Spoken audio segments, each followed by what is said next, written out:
Oui, j'ai joué au foot, bien évidemment. J'ai joué au Sporting de Charleroi de mes 11 ans jusqu'à 19 ans. Parce qu'après, j'ai commencé l'université et c'était difficile pour moi d'avoir entraînement tous les jours et d'aller à l'université. J'ai fait quasiment toutes les catégories de jeunes au Sporting de Charleroi jusqu'en équipe réserve. Et puis voilà, j'ai arrêté au Sporting de Charleroi à 19 ans. J'ai fait mes études de professeur d'éducation physique. J'ai fait mon service militaire et après j'ai recommencé à jouer dans les divisions amateurs quelques années. J'ai arrêté à 26 ans. Le moins agréable, j'avais un entraîneur et je ne vais pas citer son nom parce que malheureusement il n'est plus là. Mais j'avais un entraîneur à cette époque-là au Sporting de Charleroi, et un entraîneur que j'adorais et que j'adore encore toujours aujourd'hui, même s'il n'est plus là, mais qui m'a retiré d'un match après 2 minutes parce que j'avais raté ma passe, mais surtout parce que ma copine était là sur le bord du terrain et qui m'a crié au lieu de venir avec ta copine, concentre-toi sur le foot.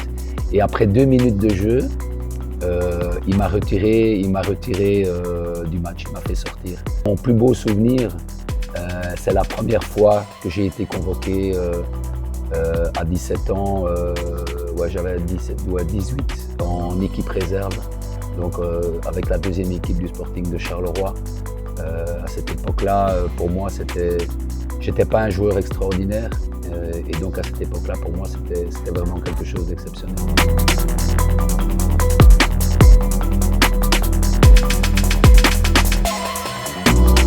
J'ai exercé le métier de professeur d'éducation physique dans les écoles secondaires.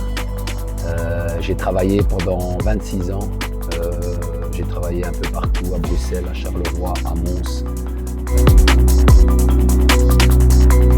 Quand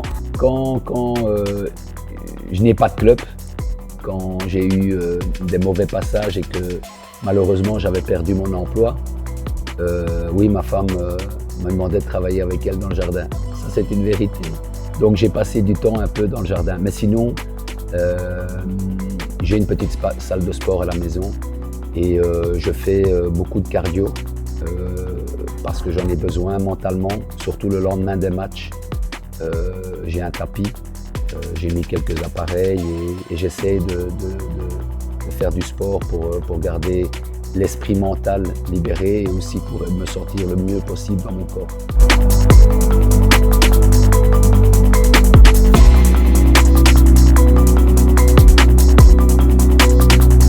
Je suis un entraîneur émotionnel.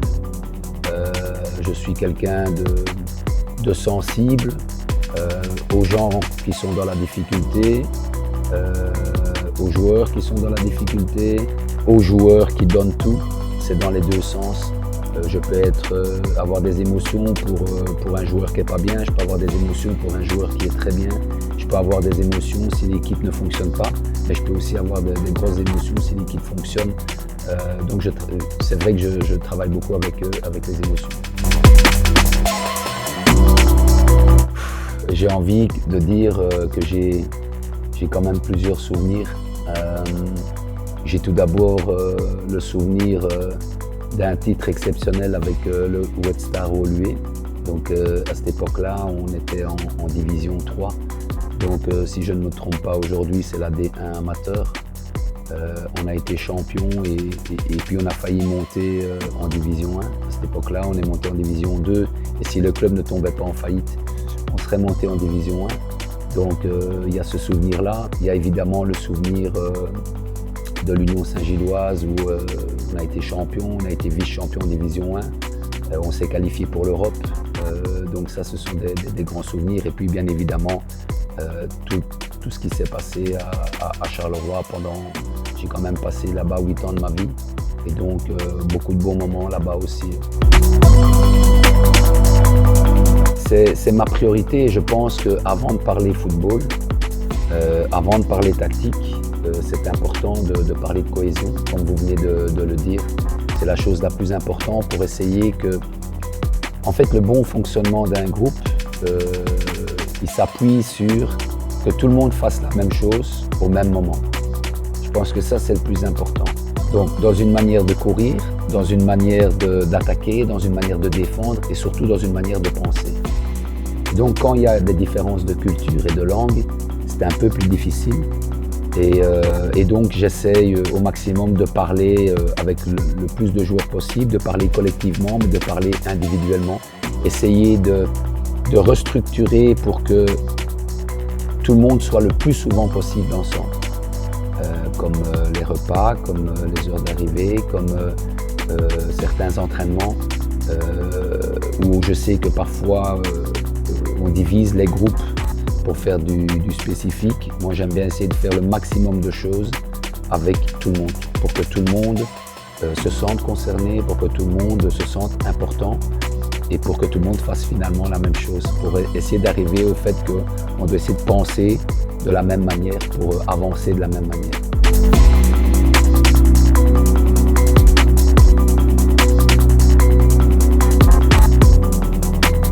Ma femme, avec ma femme. Je pense que la famille, c'est la certitude d'être entendu, d'être compris, de se dire la vérité, de se dire les choses.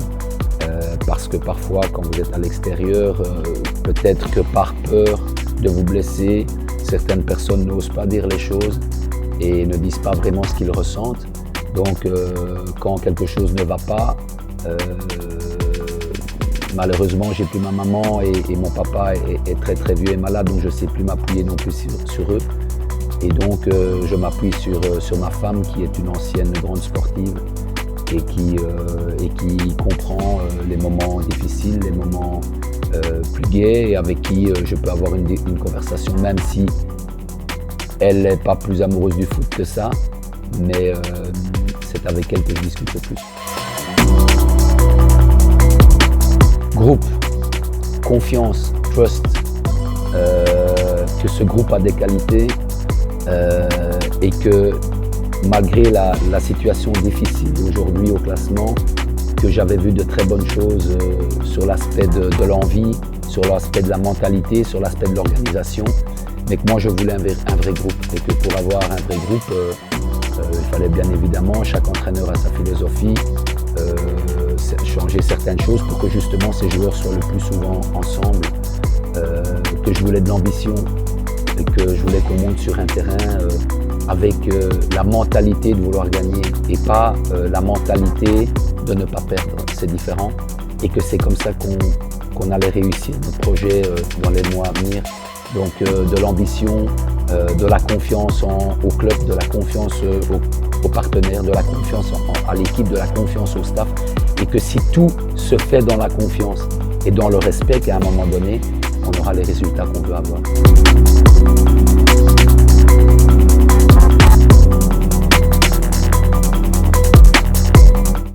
Ben, ça a confirmé un peu ce que j'avais déjà vu à la télévision parce que j'ai suivi l'un ou l'autre match. C'est que les joueurs ont vraiment envie de bien faire et que ce sont pas des joueurs, ce sont des joueurs avec une mentalité positive qui ne veulent, c'est pas qu'ils ne veulent pas courir, c'est pas qu'ils ne veulent pas essayer, c'est qu'ils appliquent en fait ce que l'entraîneur demande et ça c'est avoir vraiment une bonne mentalité. J'ai vu des joueurs que je connaissais un peu moins évoluer contre Westerlo et qui ont envoyé un bon message positif. Et j'ai vu des systèmes différents entre la première mi-temps et la deuxième mi-temps. Et c'est un enseignement aussi important pour moi. L'impact et l'intensité que les joueurs ont bien voulu mettre à l'entraînement.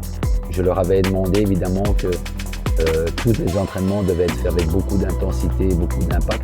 Mais ce n'est pas parce que vous le dites et ce n'est pas parce que vous le demandez que les joueurs le font toujours. Mais là, j'ai vu une mentalité exemplaire et beaucoup d'intensité.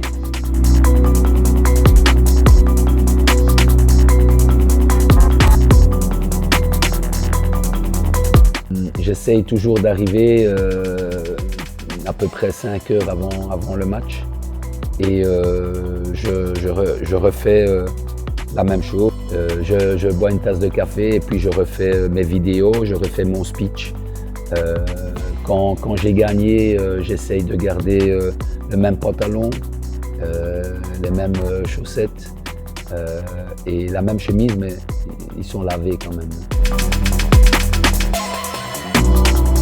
Je comprends que les supporters soient curieux parce que j'ai eu une période plus difficile il n'y a pas longtemps.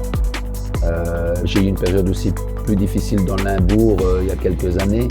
Donc je comprends que les supporters se posent des questions.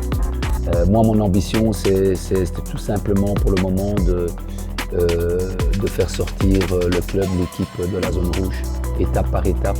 Ça, c'est l'ambition qu'on doit avoir maintenant et pas vouloir dire n'importe quoi. Parce que parler, c'est facile. Après, il faut agir sur le terrain. Aujourd'hui, sortir de la zone rouge, c'est une bonne étape.